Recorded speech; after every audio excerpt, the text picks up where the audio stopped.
বন্ধুরা এবং আমার ছাত্রছাত্রীরা, আমরা টেস্ট পেপারের সমাধান দেখো। আজকের ভৌত বিজ্ঞানের সমাধানের আমরা যেটা করছি সেটা দেখে নাও। সেট 6 পেজ নাম্বার 285 287 এই দাগের যে অঙ্কগুলো রয়েছে সেগুলো আমরা সমাধান করব। দেখো আমরা পরপর সমাধান করে এবং বুঝিয়ে দেবো। দেখো প্রথমে দেখো 2.6, কোনো মাধ্যমে আলোর বেগ 2 × 10⁸ মিটার পার সেকেন্ড হলে ওই মাধ্যমের প্রতিসরাঙ্ক কত হবে? আমরা জানি দেখো প্রতিসরাঙ্ক সমান কি? প্রতিসরাঙ্ক সমান, এটা 1 নম্বরের অঙ্ক তাই খুব শর্টে করছি। প্রতিসরাঙ্ক সমান শূন্য মাধ্যমে আলোর বেগ বাই ওই মাধ্যমে আলোর বেগ। তোমরা চাইলে ওটা লিখতে পারো, আমি একবার করে দিচ্ছি। দেখো শূন্য মাধ্যমে আলোর বেগ কত? 3 × 10⁸ মিটার পার সেকেন্ড, আর ওই মাধ্যমে আলোর বেগ দেওয়া আছে 2 × 10⁸ মিটার পার সেকেন্ড। তাহলে দেখো এটা কেটে গেল, আর 3কে 2.2 দ্বারা ভাগ করলে 1.5, সুতরাং প্রতিসরাঙ্ক হলো 1.5। আচ্ছা, পরের দাগের অঙ্ক দেখো, দুটি 10 ওহম রোধকে সমান্তরাল সমবায়ে যুক্ত করলে তুল্য রোধ কত হবে? যদি সমান্তরাল সমবায়ে যুক্ত করো তাহলে তুল্য রোধ কত হবে? দেখো তুল্য রোধের ফর্মুলা খুব সহজ। দুটো রোধ থাকলে তুল্য রোধ R1 R2 by R1 plus R2, এই হচ্ছে ফর্মুলা। তাহলে এখানে 10 × 10 বাই 10 প্লাস 10 দুটো একই রোধ, তাহলে 100 বাই 20, 0 0 কেটে দাও, 2 5, তাহলে এটা 5। তুল্য রোধ কত হচ্ছে? 5 ওহম। ওকে, আচ্ছা এরপর দেখো 760 মিমি চাপে 0°C তাপমাত্রায় কিছু পরিমাণ গ্যাসের আয়তন 300 সেমি কিউব। একই চাপে, তাহলে চাপ একই আছে। দেখো চাপ একই মানে হচ্ছে কি? একই চাপ মানে চার্লস সূত্র। 546°C তাপমাত্রা ওই গ্যাসের আয়তন কত হবে? তাহলে চাপটা একই আছে, চাপ বাদ, সুতরাং এখানে ভি আর টি, সুতরাং ফর্মুলা V1/T1 সমান V2/T2। এখানে দেখো কোনটা কি লিখে নাও। V1টা কত? দেখো এই যে প্রাথমিক যে আয়তন 0°C তাপমাত্রা কিছু পরিমাণ গ্যাসের আয়তন 300, তাহলে 300 সেমি কিউব প্রাথমিক আয়তন। প্রাথমিক উষ্ণতা কত? দেখো 0°C মানে 273 কেলভিন। অন্তিম আয়তন কত? ওই গ্যাসের আয়তন কত বের করবো, V2। আর উষ্ণতা দেখো 546°C, তার মানে 546 প্লাস 273, ঠিক আছে। অতএব V2 কত হচ্ছে? দেখো V2 এটার সঙ্গে এটা গুণ, এটা যোগ করলে কত হচ্ছে? দেখো 300 ইন্টু এটা 0 0 হাতে 1 7 8, 8 আর 4 12, 2 বাকি থেকে 1, 5 7 8, 820। ওকে 820, আর নিচে 273, এটা হচ্ছে তোমার আয়তন দাঁড়াচ্ছে। ওকে, তাহলে এটা কত উত্তর হবে? দেখো কাটাকুটি করতে হবে। আমি যদি 3 দিয়ে কাটাকুটি করি তাহলে কত আসছে? দেখো 3 দিয়ে যদি কাটাকুটি করি আমরা,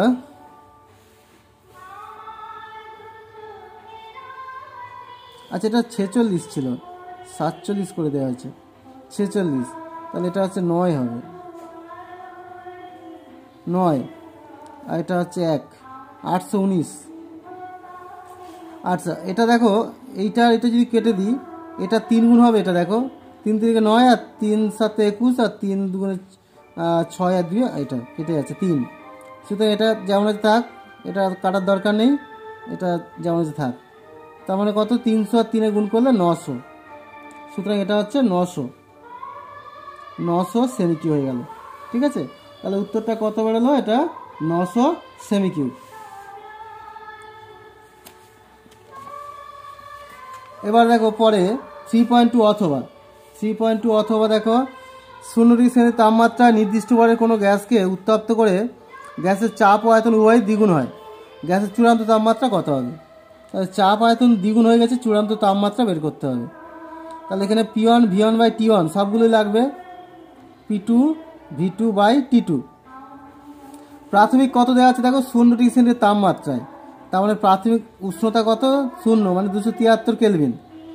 চাপ আর আয়তনটা আমরা প্রাথমিক কত? P আর V ধরে নিলাম, তাহলে অন্তিম চাপ আয়তন কত? ডবল হয়ে যাচ্ছে, মানে 2P আর 2V। আর T2টা বের করবো। বোঝা গেল? অন্তিম চাপ এবং আয়তন দেখো দ্বিগুণ, মানে 2P2V। খুব সহজ, এর থেকে তোমাদের বেশি জটিল করে করার দরকার নেই। আমি যেমন করছি এইভাবেই পরীক্ষায় করবে, 100% নাম্বার পাবে।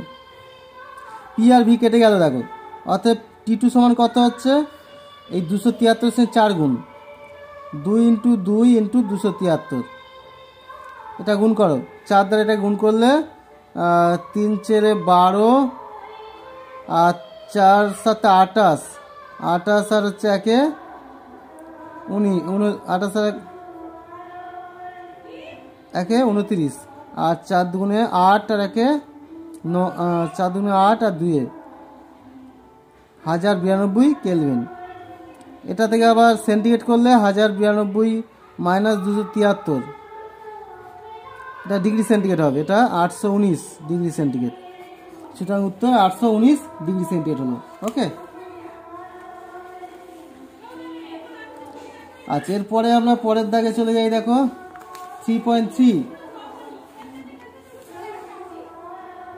আলো বায়ু মাধ্যম থেকে জলে প্রবেশ করলো। বায়ুতে আলোর বেগ এত এবং জলের প্রতিসরাঙ্ক এত হলে জলে আলোর বেগ কত হবে? তাহলে খুবই সহজ। দেখো আমরা জানি কি, জলের প্রতিসরাঙ্ক সমান কি হবে? বায়ু মাধ্যমে আলোর বেগ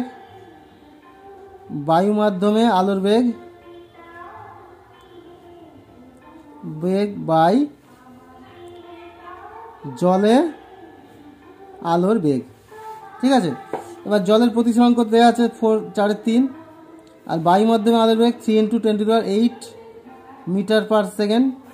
তাহলে জলে আলোর বেগ আমরা ভি ধরে নিলাম, অর্থাৎ ভি সমান কত হবে? দেখো 3 ওপরে গুণ হবে, 4টা নিচে আসবে, 3 × 10⁸ এত মিটার/সেকেন্ড। তাহলে কত হচ্ছে দেখো, 9কে 4 দ্বারা ভাগ করলে কত হয়? 9কে 4 দ্বারা ভাগ করো, তাহলে 8 দুগুণে, এই 4 দুগুণে 8, বাকি থেকে 1, একের পয়েন্ট খাইয়ে একেবারে 0 দিলাম, তাহলে 4 দুগুণে 8, বাকি থেকে 2। মানে এরকম পরপর চলতে থাকবে, তাই না? 9 বাকি থেকে 10 হলো, 10 মানে 4 দুগুণে 8, 2 বাকি থাকবে, আবার এরকম 2 হবে, এরকম মানে চলতে থাকবে, বুঝতে পারছো? সুতরাং এটা হচ্ছে না, 2 বাকি থাকলে হচ্ছে তোমার 0, মানে 5 হবে, × 10⁸ এত মিটার/সেকেন্ড। সুতরাং 2.25 × 10⁸ মিটার/সেকেন্ড হচ্ছে। আচ্ছা এবার দেখো 4.1 অথবা 2 ATM চাপে 20 ডিগ্রি সেন্টিগ্রেড তাপমাত্রায় 10 গ্রাম অক্সিজেন গ্যাসের আয়তন এত লিটার হলে মোলার গ্যাস যোগ আর এর মান কত? আচ্ছা এটা দেখো, আমরা মোলার গ্যাস যোগ বের করতে গেলে আমরা কি করতে হবে? PV সমান W/m/RT, এই সমীকরণটা, অর্থাৎ এর আদর্শ গ্যাস সমীকরণ থেকে এটা বের করতে হবে। এখান থেকে R সমান কত হচ্ছে দেখো, এটা উপরে চলে যাচ্ছে, PVm/WT, এটা দাঁড়াচ্ছে। এবার যে মানগুলো বসিয়ে দাও, দেখো পি এর মান কত? 2 ATM চাপ, তাহলে বসিয়ে দাও 2, আর আয়তন কত? 3.76, এমটা কত? এমটা হচ্ছে মোলার ভর। কি গ্যাস দেওয়া আছে দেখো? Oxygen gas. অক্সিজেন গ্যাসের মোলার ভর কত? O2, মানে 16 × 2 32। ওকে, তাহলে এটা 32 বসিয়ে দাও। আর নিচে ডব্লিউটা গ্রাম, দেখো 10 গ্রাম অক্সিজেন দেওয়া আছে, 10 × আর উষ্ণতা দেখো 20 ডিগ্রি সেন্টিগ্রেড, মানে উষ্ণতা T সমান 20 + 273 কত হয়? 293, 293 করে দাও। ওকে, এবার দেখো এটাকে কাটাকুটি করতে হবে, এই পয়েন্টটা তুলে দাও, দিয়ে নিচে 100 আনো।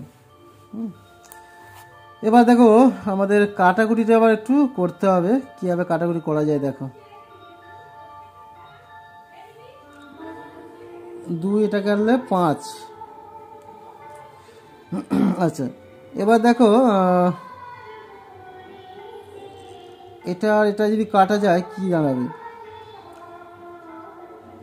3 দেওয়া যদি কাটা যায়, এটা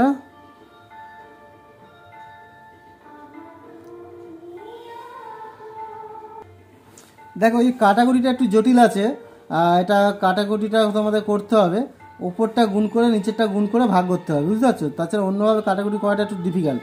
তবে আর এর মান তোমার এটাই বেরোবে, 0.082 litre atmosphere mole inverse kelvin inverse, এটাই হচ্ছে আর এর মান, কারণ এটাই বেরোবে। শুধু এটা কাটাকুটি করে দেবে, এটাই আসবে। আমি আর সময়ের জন্য কাটাকুটিটা করছি না। আচ্ছা, এরপর দেখো কত গ্রাম ক্যালসিয়াম কার্বনেটের সাথে অতিরিক্ত লঘু HCl এর বিক্রিয়া করে 66 গ্রাম কার্বন ডাইঅক্সাইড উৎপন্ন করবে। তাহলে এখানে 66 গ্রাম কার্বন ডাইঅক্সাইড তৈরি করতে হবে কত গ্রাম ক্যালসিয়াম কার্বনেট। তাহলে আমরা দেখো ক্যালসিয়াম কার্বনেটের সঙ্গে বিক্রিয়াটা লিখে নিই। ক্যালসিয়াম কার্বনেট প্লাস 2HCl বিক্রিয়া করে CaCl2 plus H2O plus CO2। এবার দেখো ক্যালসিয়াম কার্বনেট কত, 40 প্লাস 12 প্লাস 16 ইন্টু 3 এত গ্রাম, সুতরাং এটা কত হচ্ছে 100 গ্রাম। আর এখানে কার্বন ডাইঅক্সাইডটা কত হচ্ছে দেখো, 12 প্লাস 16 ইন্টু 2 সমান 44 গ্রাম। সুতরাং দেখো আমরা দেখতে পাচ্ছি 44 গ্রাম কার্বন ডাইঅক্সাইড উৎপন্ন করতে CaCO3 দরকার 100 গ্রাম। অতএব 66 গ্রাম তৈরি করতে কত লাগবে দেখো, 66 গ্রাম কার্বন ডাইঅক্সাইড উৎপন্ন করতে ক্যালসিয়াম কার্বনেট দরকার 100 ইন্টু 66/44। দেখো ওটা আমরা যদি কেটে দিই, 11 দ্বারা কাটলে 4 এবং 44 6 11, আর 4 এটা কাটলে 25, 6 25 150, সুতরাং 150 গ্রাম। তাহলে 150 গ্রাম ক্যালসিয়াম কার্বনেট দরকার হবে। এরপর দেখো 3.2 অথবা 21 গ্রাম লোহিতপ্ত আয়রনের মধ্য দিয়ে স্টিম চালনা করে STP-তে কত আয়তনে H2 গ্যাস পাওয়া যাবে। লোহিতপ্ত আয়রনের উপর দিয়ে স্টিম চালনা করা হচ্ছে, তাহলে STP-তে কত আয়তনে হাইড্রোজেন পাওয়া যাবে। তাহলে প্রথমে আমরা আয়রনের সঙ্গে স্টিমের বিক্রিয়া লিখে নেব। 3Fe প্লাস 4H2O দিলে Fe3O4 প্লাস 4H2। এখানে বলে রাখি দেখো, তোমাদের যদি প্রতিটা চ্যাপ্টারের লাগে, প্রতিটি চ্যাপ্টারের যদি নোটস লাগে কিংবা ধরো সাজেশান লাগে, হ্যাঁ, তাহলে কিন্তু তোমরা অবশ্যই কমেন্ট করে জানিও, ওকে। আচ্ছা, এখানে দেখো 3 ইন্টু 56 গ্রাম, আর এখানে যেহেতু আয়তন চেয়েছে STP-তে, তাহলে 4 ইন্টু 22.4 লিটার STP-তে, ঠিক আছে। অতএব দেখো আমাদের 3 ইন্টু 56 গ্রাম আয়রন থেকে প্রাপ্ত হাইড্রোজেন সমান 4 ইন্টু 22.4 লিটার। অতএব 21 গ্রাম আয়রন থেকে প্রাপ্ত হাইড্রোজেন সমান 4 ইন্টু 22.4 ইন্টু 21/3 ইন্টু 56, ঠিক আছে। এবার দেখো আমরা একটু কাটাকুটি করি। 3 আর এটা কাটলে 7, 7 কাটলে 8, 8 কাটলে 2 কেটে দাও 11.2, সুতরাং কত হচ্ছে 11.2 লিটার হাইড্রোজেন। সুতরাং আমরা পাচ্ছি 11.2 লিটার হাইড্রোজেন পাওয়া যাবে, ওকে। পরেরটা দেখো 6 ওহম রোধের ধাতব তারকে টেনে আমরা কি করছি দেখো, এমনভাবে টানা হলো যাতে দৈর্ঘ্য প্রাথমিক দৈর্ঘ্যের দ্বিগুণ হয়। তাহলে অন্তিম রোধ কত হবে? এখন যখন তারকে টেনে বাড়ানো হচ্ছে, দৈর্ঘ্য বাড়লে কী হবে, কিন্তু আয়তন একই থাকবে, সুতরাং আয়তনটাকে একই রেখে করতে হবে। প্রথমে দেখো আমরা কি করছি, ধরো তারের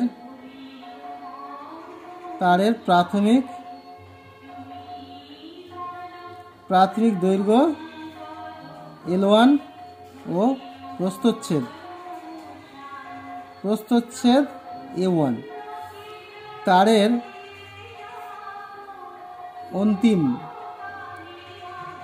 অন্তিম দৈর্ঘ্য ধরে নাও L2 আর প্রস্থচ্ছেদ A2।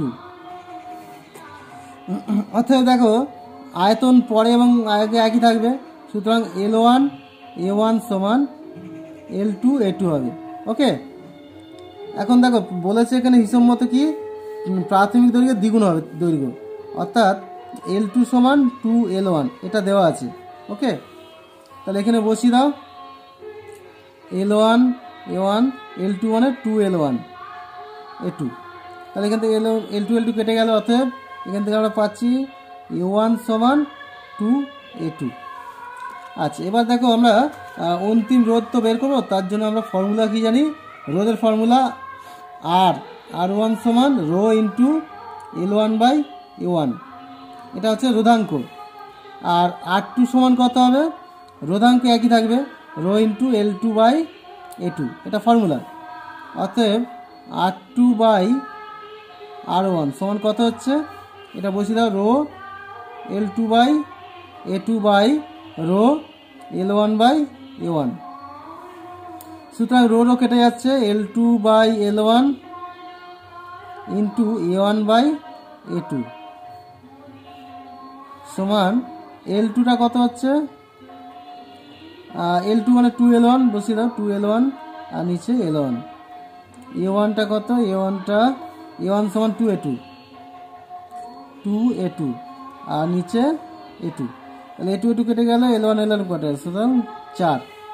অতএব R2 সমান 4R1, এই হচ্ছে তোমার উত্তরটা বেরিয়ে যাচ্ছে, অর্থাৎ অন্তিম রোধ প্রাথমিক রোধের 4 গুণ। ওকে, এবার দেখো 4.8 অথবা 220 ভোল্ট 60 ওয়াট এবং 110 ভোল্ট 60 ওয়াট বৈদ্যুতিক বাতি দুটি রোধের অনুপাত নির্ণয় করো। তাহলে আমরা জানি, দেখো রোধ সমান কি জানি, রোধ R সমান V²/P, এটা হচ্ছে রোধের ফর্মুলা।